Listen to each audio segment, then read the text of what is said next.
Shalom Bapak Ibu Saudara. Senang sekali saya dapat menyapa Bapak Ibu Saudara semua melalui siaran ini. Saya berharap kiranya kita semua tetap sehat dan terus bersemangat setiap hari. Karena itu bagi Bapak Ibu Saudara yang sedang mendengarkan siaran ini, ada baiknya sebelum kita melakukan segala sesuatu, mari saya mengajak kita semua untuk mempersiapkan hati dan telinga untuk lebih lagi mendengarkan firman Tuhan. Dan sebelumnya kita satu hati, kita berdoa.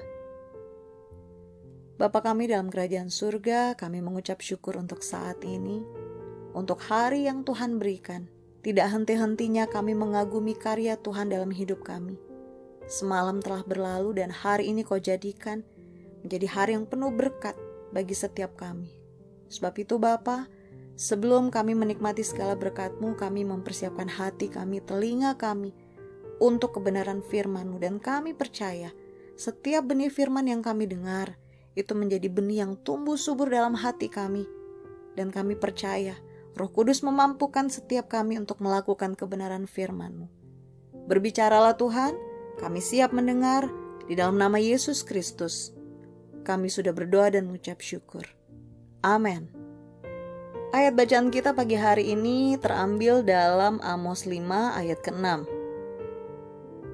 Carilah Tuhan, maka kamu akan hidup, supaya jangan Ia memasuki keturunan Yusuf bagaikan api, yang memakannya habis dengan tidak ada yang memadamkan bagi Betel. Amos adalah seorang nabi yang hidup sekitar tahun 780 sampai dengan 745 sebelum Masehi. Ia seorang petani dan seorang gembala dari Tekoa, sebelah selatan Bethlehem, daerah Israel Selatan atau Yehuda. Atas perintah Tuhan, Amos bernubuat di Israel Utara. Pesan-pesannya kurang menyenangkan untuk didengar orang Israel. Tetapi ia harus terus berkhotbah.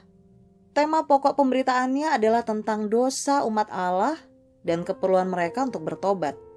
Dalam perikop yang telah kita baca ini, pesannya sangat tegas. Carilah Tuhan, maka kamu akan hidup. Kalau tidak, maka Tuhan akan menghukum. Pesan yang mengejutkan adalah kalimat yang mengatakan, carilah Tuhan. Yang menjadi pertanyaan adalah, apakah selama ini bangsa Israel tidak mencari Tuhan? Perkataan inilah yang membuat kebanyakan bangsa Israel menjadi tidak senang. Sebab selama ini, bangsa Israel rajin ke tempat-tempat ibadah, melakukan upacara-upacara agama dengan tendensi mencari Tuhan. Itulah sebabnya Yerobeam membangun tempat-tempat ibadah di Betel, Gilgal, dan Beersheba. Dengan ucapan tersebut, Amos ingin dan mau menyampaikan suatu kebenaran yang mengejutkan, bahwa melakukan upacara agama, ibadah, liturgi, bukan berarti mencari Tuhan. Kebenaran ini lebih ditegaskan oleh ucapan Amos dalam Amos 5 ayat 21 sampai dengan 24. Mencari Tuhan adalah menghampiri Allah dengan hati yang merindukannya. Tentunya melalui berbagai sarana seperti kebaktian, doa, dan lain-lain. Yang penting di sini bukan upacaranya, tetapi hati yang merindukan Allah. Saudara bisa baca dalam Mazmur 42 ayat 1 sampai dengan 5. Jiwa ibadah kita akan mati apabila tidak disertai dengan kerinduan terhadapnya. Tuhan mengatakan benci terhadap ibadah bangsa Israel, oleh sebab mereka beribadah tidak sungguh-sungguh, beribadah tanpa jiwa ibadah. Bukankah banyak kita temui dalam kehidupan manusia akhir zaman ini? Banyak orang yang datang ke gereja, tapi hanya ingin disembuhkan dari penyakitnya, karena menginginkan pekerjaan, atau datang ke gereja karena usaha sedang bangkrut. Sehingga apabila doa mereka belum benar-benar dijawab, maka bersungut-sungutlah yang keluar dari hati dan mulutnya. Bapak Ibu Saudara, ibadah yang benar haruslah dilandasi dengan motivasi yang tulus kepada Tuhan, yaitu beribadah tanpa ada udang di balik batu atau mencari kemudahan. Karena ibadah tanpa dilandasi kasih kepada Tuhan, maka sia-sialah ibadah yang kita lakukan selama ini. Amin.